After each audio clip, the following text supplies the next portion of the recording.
We தமிழர்களுக்கு வணக்கம். ஊடகவியலாளர் திரு வளவனோட நினைச்சிருக்கோம். வணக்கம் வளவன். வணக்கம் சார். தொடர்ச்சியாக பரபரப்பாக பேசப்பட்டிருக்கூடிய விஷயம் எது அப்படின்னா, ஆதவர்ஜனாவினுடைய ஸ்டேட்மெண்ட். விசிகால ஒவ்வொருத்தர் ஒவ்வொரு மாதிரி ஸ்டேட்மெண்ட் கொடுக்குறாங்க. ஆதவர்ஜனா ஒரு ஸ்டேட்மெண்ட் கொடுக்குறாரு, ரவிக்குமார் ஒன்று கொடுக்குறாரு, சிந்தனை செல்வன் ஒன்று கொடுக்குறாரு. எல்லாமே ஒட்டுமொத்தமாகவே எதை பற்றி இருக்கு அப்படின்னா, திமுகவினுடைய கூட்டணியை மையமாக வச்ச ஒரு உரையாடலாகவே இருக்குது. இதை நீங்கள் எப்படி பார்க்குறீங்க? என்ன நடந்துகிட்டு இருக்கு? இல்லை, உள்ளபடியே விடுதலை சிறுத்தைகள் கட்சியில் ஏன் இவ்வளவு மல்டிபிள் வாய்ஸ் வருது அப்படிங்கிற சந்தேகம் எல்லாருக்குமே பரவலாக இருக்குது. இந்த லெஃப்டில் இண்டிகேட்டரை போட்டு ரைட்டில் கையை போட்டுட்டு ஸ்ட்ரைட்டாக போகிற வேலைக்கு நாளும் கூட இன்னும் டைம் இருக்கே, 1.5 வருஷம் உங்களுக்கு சாலிடாக இருக்கும்போது ஏன் இந்த கேள்வி அப்படிங்கிறது இருக்குது. ஒருவேளை ஓவர் டெமோக்ரட்டைஸ் ஆன ஸ்பேஸ்ங்கிறதுனால அப்படி ஒன்று வருதா? ஏன்னா எல்லா கட்சிகளிலுமே பல நேரங்களில் தலைவர்கள் சில விஷயங்களை சொல்லணும்னா அதுக்கு சிலரை பேச விட்டுட்டு அவங்க கொஞ்சம் காமாக ஹேண்டில் பண்ணுறதுங்கிறது காலமாகவே திராவிட கட்சிகள் உட்பட நடந்திருக்கு அப்படின்னு நம்ம பார்க்குறோம். ஆனாலும் கூட இது எதற்கான சமிங்கை? ஏன்னா திரும்ப அவர்கள் வந்து பார்த்திங்க அப்படின்னா இந்த மது ஒழிப்பு மாநாடு அப்படிங்கிறத லான்ச் பண்ணுறாரு. இப்போ 28ஆம் தேதி அதுக்கு முன்பாக திமுக கூட்டணி கட்சிகள் எல்லாம் சேர்ந்து திமுகவினுடைய பவள விழா மாநாடு அப்படின்னு மேடை ஏற்ற போகிறாங்க. இந்த 2 பேஸ் பண்ணி அதில் திரும்ப பேசக்கூடிய பேச்சுக்கள் தான் நமக்கு இப்போதைக்கு ஒரு கிளாரிட்டியை கொடுக்கும். எந்த முடிவாக இருந்தாலும் சரி, இன்னும் 1.5 ஆண்டுகள் இருக்கிறது, உடனடியாக விசிகா எடுக்காது அப்படிங்கிறத பார்க்குறோம். இப்போ ஆதவர்ஜனாவுடைய ஸ்டேட்மெண்ட் அது வந்ததே கொஞ்சம் அன்யூஷுவலான, அது ஒரு விரிவான பேட்டி அவர் தந்தி தொலைக்காட்சி கொடுக்குறாரு. ரொம்ப எலாபரேட்டாக பல விஷயங்களை பேசியிருக்காரு.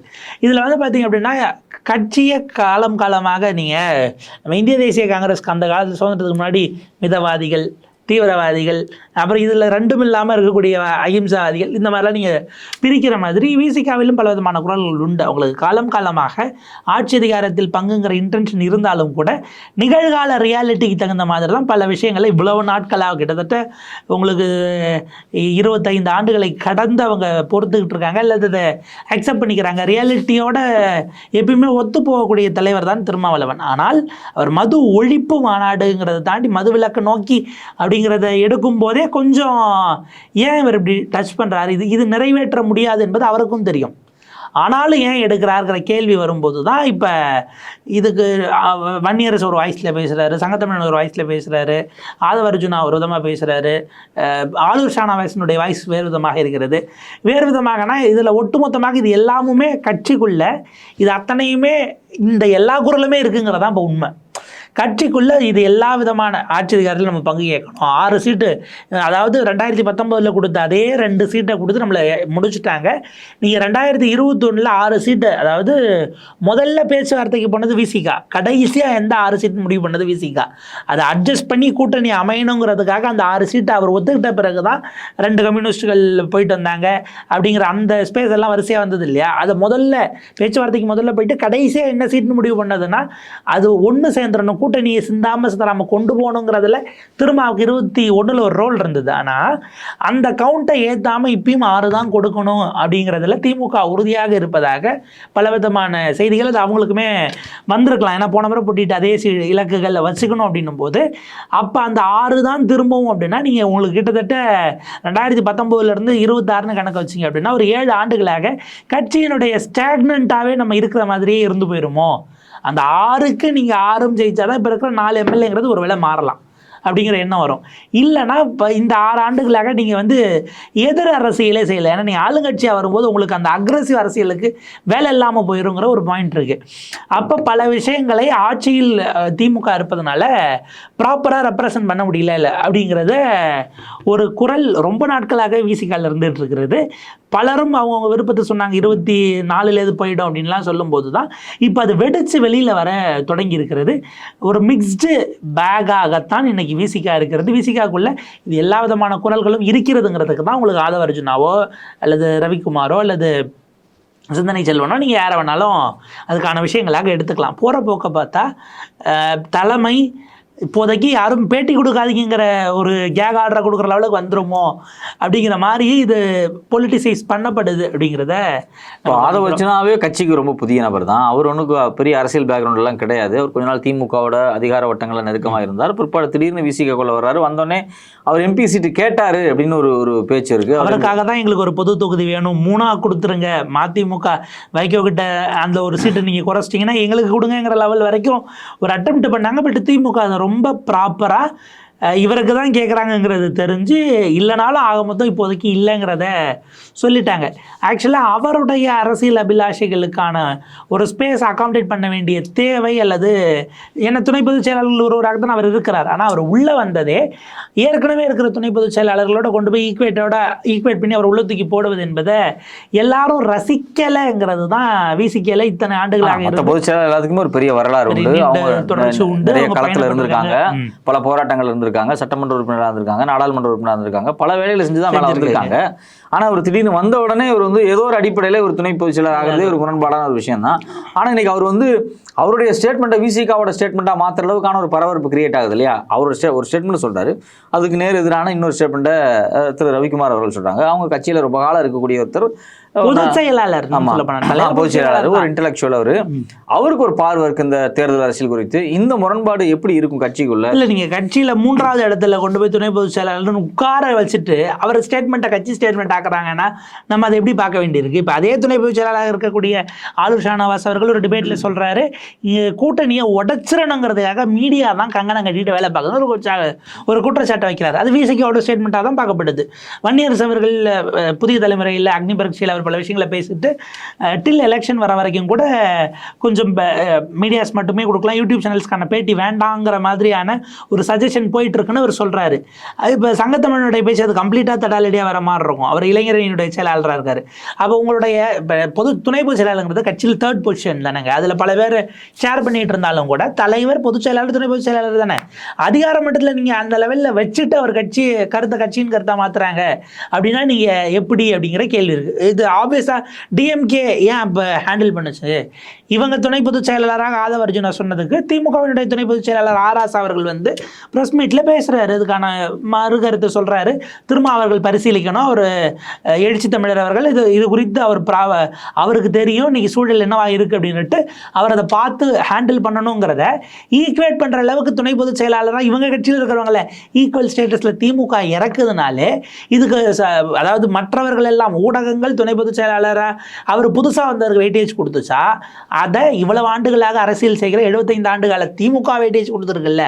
ஊடகங்களை தாண்டி அவங்களுக்கே அந்த கேல்குலேஷன் இருக்கு அப்படின்னா நம்ம இந்த இடத்துல ஊடகங்கள் ஹைப் கொடுத்துச்சாங்கிற கேள்வியை தாண்டி டிஎம்கே அதுக்கு ரியாக்ட் பண்ணிருச்சு. பண்ணாமல் இருந்தால் வேற, இதை பண்ணாமலே கடந்து போனால் அது வேறங்கிறத திமுக நல்லா தெரியும். அவங்க வந்து ஆலமரமாக அது எவ்வளவு கிளை விரப்பி வளர்ந்துருக்குன்னும் போது அவங்க அதுக்கு ரியாக்ட் பண்ணுற இடத்துக்கு வராங்க, இதை தட்டி வைக்கணுங்கிற இடத்துக்கு வராங்க அப்படின்னா அந்த இடம் தான். இப்போ ஆதவ அர்ஜுனா ஓவர் ஷேடப் பண்ணக்கூடிய இடத்துல ரவிக்குமாரோட ஸ்டேட்மெண்ட் தான் நம்ம எடுக்க முடியும். ரவிக்குமார் கட்சியவே கிட்டத்தட்ட அதுல இருந்து விலக்கி வைக்கிறாரு. கட்சிக்கும் அதுக்கும் அந்த கருத்துக்கு சம்பந்தம் இல்லைங்கிற ரேஞ்சுக்கு டிடி நெக்ஸ்ட்டுக்கு அவர் கருத்து தெரிவிக்கும் போது தான் பொலிட்டிக்கலி இம்மெச்சூர், அரசியல் ரீதியிலாக முதிர்ச்சியற்ற ஒரு விஷயமா தான் நான் பார்க்குறேன் அப்படிங்கிறாரு. கிட்டத்தட்ட அந்த ஸ்டேட்மெண்ட்டில் தலைவருக்கு உடன்பாடு இல்லை அப்படிங்கிற ஒரு பாயிண்ட் வருது. அவருடைய இது கட்சியினுடைய தலைவருக்கு உடன்பாடு இல்லைன்னா கட்சியோட கருத்துலன்னு தான் அர்த்தம். அப்போ துணை பொதுச் செயலாளரை நீங்கள் கைவிட்டுருக்கிறீங்க அப்படிங்கிற ஒரு கேள்வி வந்தாலும் கூட பேசுவதற்கான இடம்னா பொறுப்பை நீங்கள் கொடுத்தீங்க. அப்போ ஆப்வியஸாக நீங்கள் உங்களுக்குள்ளே என்னங்கிறத டிஸ்கோஸ் பண்ணி செட்டில் பண்ணிட்டு வேணால் வெளியில் வந்து ஒரே வாய்ஸில் பேசுங்கன்னு நம்ம சொன்னால் திரும்பவே முதல் நாள் பேசுவதும் அடுத்த நாள் பேசுவதும் கம்ப்ளீட்டாக டிராஸ்டிக்காக இருக்கேங்கிற ஒரு கொஸ்டின் வருது. அவர் பேசுகிறார், இப்போ முதலமைச்சரை சந்திச்சுட்டு வந்து நாங்கள் கூப்பிடல, ஆனால் அவரும் 2 ரெப்ரஸன்டேட்டிவ்ஸ் அனுப்புகிறாரு, மத்திய அரசு மதுவிலக்கு கொள்கையை கொண்டு வரணும் அப்படின்ற இதில் நாங்கள் உறுதியாக இருக்கோன்னு சந்திச்சுட்டு வந்து வெளியில் பேசுகிறார். அடுத்த நாள் சொல்கிறாரு தமிழக அரசு மதுக்கடைகளை இழுத்து மூடணும், மத்திய அரசு கொள்கைகளை உருவாக்கணும் போது இப்போ ப்ரையாரிட்டி எது முன்ன வருது எது பின்ன வருதுன்னு தெரியல. அப்போ மல்டிபிள் வாய்ஸில் நீங்கள் இருக்கிறீங்க அப்படின்னா எல்லா வகையிலுமான நகர்வுகள் அது திட்டமிட்டு நகர்த்தப்படுகிறதா அப்படிங்கிற கேள்வி, இந்த ஹெசிடேஷன், அதாவது விசிக்கு இப்போ குழம்பி இருக்கா அப்படின்னா உள்ளுக்குள்ள பலவிதமான ஒப்பீனியன்ஸ் இன்னைக்கு எழுந்திருக்கு. அதை சார்ட் அவுட் பண்ணி எடுத்துகிட்டு வர வேண்டியது அவங்களுடைய பொறுப்பாக இருக்கு. ஆனால் உதயநிதி அது டைரெக்டாக பர்சனலாக அட்டாக் பண்ணதுனால தான் ஆராசா வந்து அதை ரெஸ்பாண்ட் பண்ணக்கூடிய அளவுக்கு முன்னாள் மத்திய அமைச்சராக இருந்தவர், அந்த கட்சியில் அது அவ்வளோ பெரிய கட்சியில் துணை பொதுச் செயலாளர்னா அதுக்கான ஸ்டேட்டஸ் வேறு, one of the best parliamentarian, இதெல்லாம். ஆனால் அவர் ரியாக்ட் பண்ண வராரு அப்படின்னா அந்த இடம் இருக்குல்ல, அப்போ இதை வந்து முற்றிவிடக்கூடாது அப்படிங்கிறதுல திமுகவுக்கு ஒரு புரிதல் இருக்குது அப்படிங்கிறத தாண்டி அப்போ இப்போ வடக்கு மாவட்டங்களில் அவங்களுடைய சப்போர்ட்டும் பேக்கப்பும் வேணும் அப்படின்னு திமுக நினைக்குது அப்படிங்கிறதாவும் அதை நம்ம பார்க்க வேண்டியது. அந்த அர்த்தமெட்டிக் கால்குலேஷன்ஸ் வந்து உண்மை கிடையாது அப்படிங்கிற மாதிரி ரவிக்குமார் சொல்கிறாரு. It is not only for the arithmetics அப்படின்னு சொல்கிறாரு. நாங்கள் கொள்கை கூட்டணியாக இருக்கோம் அப்படின்னு சொல்ல வர்றாரு. இப்போ வந்து விசிகா இல்லைன்னாலும் நாங்கள் திமுகவுக்கு வந்து வட மாநிலங்களை ஜெயிக்க முடியாதுன்னு சொல்கிறது வந்து அவர் அபத்தமான கருத்து அப்படிங்கிற மாதிரி சொல்கிறாரு இல்லையா? இதை நம்ம எப்படி எடுத்துக்கலாம்? இதில் நியரஸ்ட்டு உதாரணம்னு பார்த்தா மக்கள் நல கூட்டணி வச்சு அந்த காலகட்டம் தான். மக்கள் நல கூட்டணி அப்படிங்கிறது ஸ்பாய்லராக இருந்தது, டிஎம்கேவுக்கு அரியணை ஏற விடாமல் ஒரு வேலையை செய்தது அப்படின்னு நம்ம பார்க்குறோம். இதில் என்ன இப்போ ப்ராப்ளம் அப்படின்னா, வடக்கில் இப்போ இவங்க ஒரு வேளை விசிகே இல்லைன்னா நீங்கள் பாமக கூட தான் போகணும். ஆனால் பிஎம்கேவனுடைய ஓட் பேங்க் ஏடிஎம்கே கூட ஜெல்லாகிற மாதிரி டிஎம்கே கூட இன்னைய டேட்டுக்கு ஜெல் ஆகுமா அப்படிங்கிற ஒரு மிகப்பெரிய கேள்வி இருக்குது. ஏன்னா இவருமே திரும்ப வந்துட்டு வன்னியருக்கான 10.5 நாங்கள் ப்ராசஸ் பண்ணுவோம் அப்படின்னாங்க. ஆனால் அது அப்படியே தான் நிற்கிது. அங்கே கோர்ட் ஸ்ட்ரைக் பண்ணது தான். எடப்பாடிக்கு பிறகு இவரும் எதுவும் மூவ் பண்ணலாங்கிறத தாண்டி ஏதோ ஒரு கடந்த காலத்தில் இருந்தே அது ஒரு ஏடிஎம்கேவோட ஜெல் ஆகக்கூடியதாகவே பாமக கடந்த 10 இடங்களை உங்களுக்கு இளவரசன் திவ்யா இதுக்கு பிறகு அந்த இடத்துல விசிகேவும் பிஎம்கேவுக்குமான போலரைசேஷன் ரொம்ப பெரிய அளவுக்கு இருக்குது அப்படிங்கிறத நம்ம மறக்க முடியாது. அதே வட மாவட்டங்களில் அதுக்கு பிறகான ஈக்குவேஷன்ஸ் அப்படின்னா சேர்ந்து தான் இவங்க நின்று இருக்கிறாங்க ரியல் டைமில் இன்னைக்கு வரைக்கும். இல்லாமலும் கூட திமுகவுக்கு ஜெயிக்கக்கூடிய கட்டமைப்பு உடைய கட்சி தான். ஆனால் யார் யாரெல்லாம் பிரித்து ஸ்பாயில் பண்ண போகிறாங்க பலமுனை போட்டியாக போகும்போது அந்த இடம் இன்னும் கொஞ்சம் உள்ளுக்குள்ளே கிரவுண்ட் கேல்குலேஷனில் நம்ம பார்க்க வேண்டியிருக்கு. இப்போ வேல்முருகன் அவர்கள் தொடர்கிறார், அவர் அந்த பகுதியில் ஒரு செல்வாக்கு மிக்க தலைவராக இருக்கார். பாமக விசிகா இப்படி இருக்கும் பொழுது இது எப்படி அலைன் ஆக போகுது, அலைன் ஆனாலும் ஓட்டர்ஸ்குள்ளே அது ஜெல்லாகுமா அப்படிங்கிற அந்த கேள்வியும் முக்கியமாக இருக்குது. இவங்க ஓட் பேங்க்கு கூட்டணி கட்சி நிற்க வைக்கிற இடத்துல வேலை செய்யாமல் போயிடுச்சுனாங்கிற அந்த வேலை இருக்கு இல்லையா. சொந்த கட்சிக்காரர்களையே சில நேரங்களில் தோற்கடிக்கக்கூடிய வேலைகளை உள்ளுக்குள்ளே பார்க்கக்கூடிய இதுவும் கலந்தது தானே.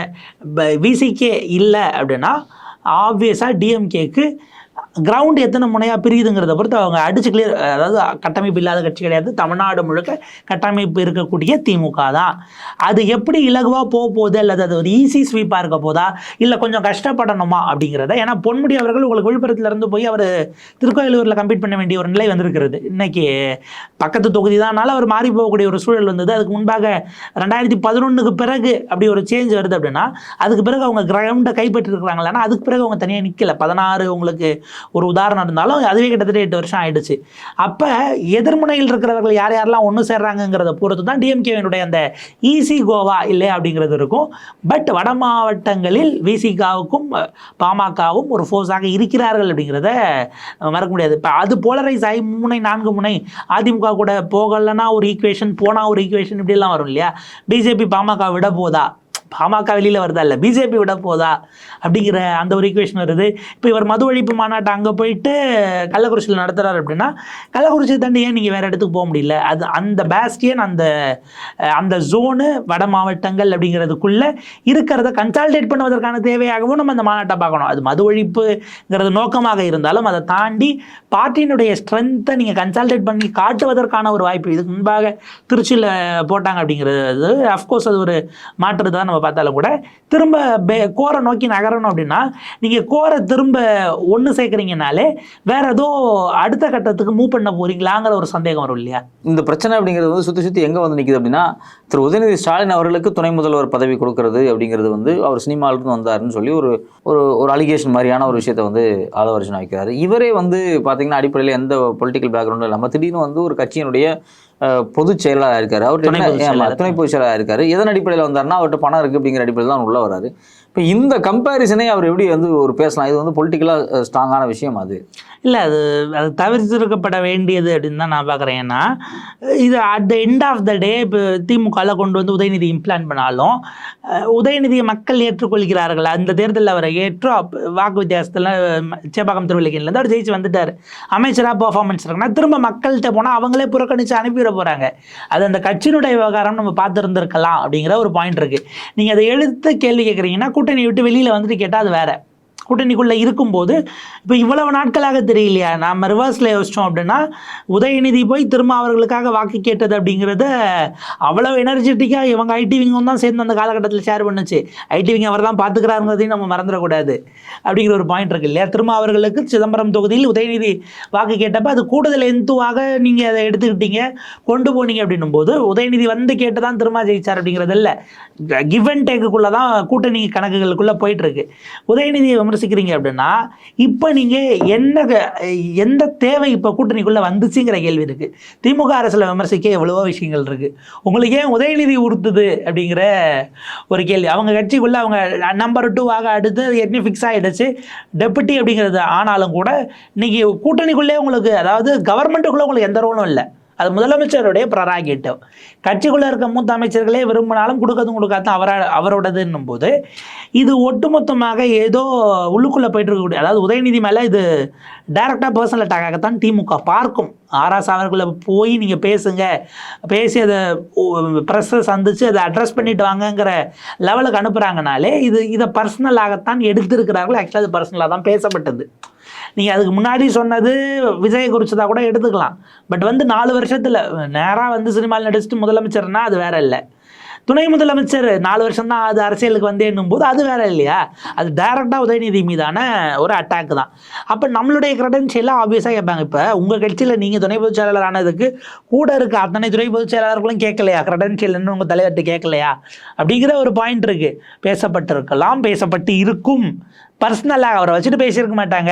இவ்வளோ நாள் நாங்கள் இருந்திருக்கோம், தலைவர் கூட வந்திருக்கோம், பார்த்துருக்கோம், கட்சி கட்டுறதுக்கு போயிருக்கோம், கொடி கம்பத்து இருந்தாங்கன்னா அங்கே போய் நின்று போராட்டியிருக்கோம், நடுராத்திரி முழுக்க பண்ணியிருக்கோம், சிறை நிரப்பும் போராட்டம் போனது எல்லாம் பண்ணியிருக்கோம். ஏதாவது ஒரு ஆணவ கொலைன்னா அங்கே போய் நிற்கிறதுலேருந்து இவ்வளவும் பண்ண நாங்களும் இன்றைக்கி ஒரு தம்பிக்கு கொடுக்குறாங்களேங்கிற வருத்தம் ஆப்வியஸாக இருந்து தான் இருக்கும். வந்த இடத்துல எடுத்த இடத்துல அப்படின்னா அப்போ உங்களுடைய கிரெடென்ஷியல் என்னன்னு விசிக்கு ஏன் பார்க்கலன்னு இப்போ நாளைக்கு யாராச்சும் கேட்டால் அது எந்த வகையில் சரியாக இருக்கும்? அப்போ கட்சிகளுக்கு பல்வேறு விதமான கேல்குலேஷன்ஸ் இருக்குது. நீங்கள் அதை மக்கள் ஏற்றுக்கலன்னா ஆப்வியஸாக எத்தனையோ வாரிசுகள் வந்திருக்கிறாங்க, எல்லாரும் ஜெயிச்சிட்டாங்களா என்ன? மக்கள் ஏற்றுக்கொள்ளலை அப்படின்னா அவங்க தோற்கடிக்கப்பட்டு அனுப்பப்படுவார்கள். இது ஒரு பிரச்சனையாக திரும்பவே பார்க்கல இப்போ இவ்வளோ நாளா அப்படிங்கிற ஒரு பாயிண்ட் இருக்குது இல்லையா? இப்போ 28ஆம் தேதி கூட்டம் இருக்குது, திமுகவினுடைய பவள விழா.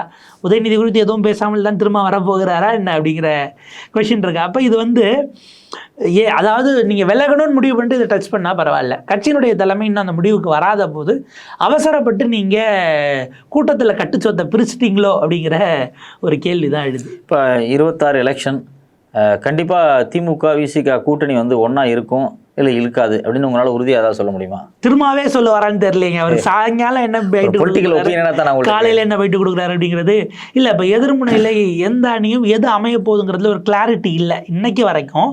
கடந்த 19 நீங்கள் எடுத்துக்கிட்டிங்கன்னா டிஎம்கே கன்சால்டேட் பண்ணியிருக்கிற மாதிரி இப்போ பவரும் அவங்க கையில் இருக்கும்போது அவங்க இன்னும் அசுர வளர்ச்சியோடு தான் இருக்கிறாங்க அப்படிங்கிறத மறுக்க முடியாது. ஆப்போசிட்டில் டிஎம்கேக்கு ஈக்குவலாக நாங்களும் பவர்ஃபுல்லாக இருக்கிறோன்னு காட்டுவதற்கு ஆள் இல்லாத வரைக்கும் இங்கே இருக்கக்கூடியவர்கள் இழுவரியில் இழுத்து எக்ஸ்ட்ரா 2 சீட்டு கேட்க தான் பார்ப்பாங்களே தவிர உடைச்சிட்டு போகக்கூடிய இடத்துக்கு இன்னைய டேட்டுக்கு வர மாட்டாங்க. அது நாளைக்கு வரக்கூடியவர்கள் ஈக்குவேஷன்ஸ் எப்படி மாறப்போதுன்னா விஜய் அன்டெஸ்டட், நீங்கள் அந்த பக்கமே போக முடியாது. அதிமுக என்னங்கிறது எடப்பாடியார் முடிவு பண்ணி தான் சொல்லணும். இன்றைக்கி தான் அவங்க மகளிர் அணி போராட்டமெல்லாம் அறிவிச்சு பண்ணிகிட்டு இருக்கிறாங்க. அதுவே ஏதாவது வருஷத்துக்கு இல்லை 6 மாதத்துக்கு ஒரு போராட்டம் பண்ணணும்னு எதுவும் கணக்கு வச்சுருக்காங்களான்னு தெரியல. அது மகளிர் அணி போராட்டம்ன்றதுனால அவர் இதில் பெரிய அளவுக்கு அவருக்கான ஸ்பேஸே இல்லை. பட் அஃப்கோர்ஸ் மகளிர் அணி அவங்க ஆவேசமாக போராட்டி நேரம் முடிச்சிருப்பாங்க. அப்போ இந்த மாதிரி எதிரில் நீங்கள் திமுக விட்டுட்டு நகரணும் அப்படின்னா திமுகவுக்கு ஈக்குவலாக பவர்ஃபுல்லான ஆட்கள் இன்னைய டேட்டுக்கு இல்லைங்கிறதான் பிரச்சனை. ஒன்று அதிமுக ஒருங்கிணைஞ்சு கன்சால்டேட் ஆகணும். கன்சால்டேட் ஆனாலும் டிடிவியோட குறைஞ்சபட்சம் கூட்டணிங்கிற லெவலுக்காச்சும் நீங்கள் போனால் தான் உங்கள் பழைய ஓட்டெல்லாம் திரும்ப வருமா அப்படிங்கிற கேள்வி இருக்குது. இன்னைய டேட் வரைக்கும் அவர் இந்த மது ஒழிப்பு மாநாட்டுக்கும் சாதியவாத மதவாதங்கிற வார்த்தை எடுத்ததுனால பிஜேபி கூட்டணி ரூல்ட் அவுட்டு. போனால் சீமான் கூட போவாரா இல்லை தன்னை நிரூபிக்கவே போடாத விஜய் கூட போவாரா? அது அவர் தான் முடிவெடுக்கணும். அவங்கள நம்பி டிஎம்கே விட்டுட்டு போகிற லெவலுக்கு அவர் யோசிப்பாரா அப்படிங்கிறதும் கட்சிக்குள்ளே ப்ராப்ளி இதுக்கப்புறம் பல கட்டங்கள். ஏன்னா இது ரொம்ப ரொம்ப ரொம்ப ஏர்லி. இது ரொம்ப ரொம்ப ரொம்ப ஏர்லி. 16 மாதம் அப்படின்னும் போது சீட்டு கவுண்டெல்லாம் முடிவு பண்ணி தொகுதி என்னன்னு பிரிச்சுக்கிட்டு இருக்கும்போது விட்டுட்டு பாதியில் வெளியில் வந்த கட்சிகள் உடைந்த கூட்டணிகள் எல்லாம் தமிழ்நாடு பார்த்துருக்கு. அதனால் ரொம்ப ஏர்லி தான். திமுகவுக்கு ஈக்குவலாக இன்னைய டேட்டுக்கு அணி இல்லை. அந்த கன்சாலிடேஷனை செஞ்சுக்கிட்டு ஒரு வேளை அதிமுக வந்தால் அவங்க இதை விட தீவிரமாக திமுக பாஜக எதிர்ப்பதை விட தீவிரமாக எதிர்த்தால் பரிசீலனை செய்யப்படலாம் அப்படிங்கிறது தான். உங்களுடைய நேரத்துக்கு விரிவான கருத்துக்கு நன்றி.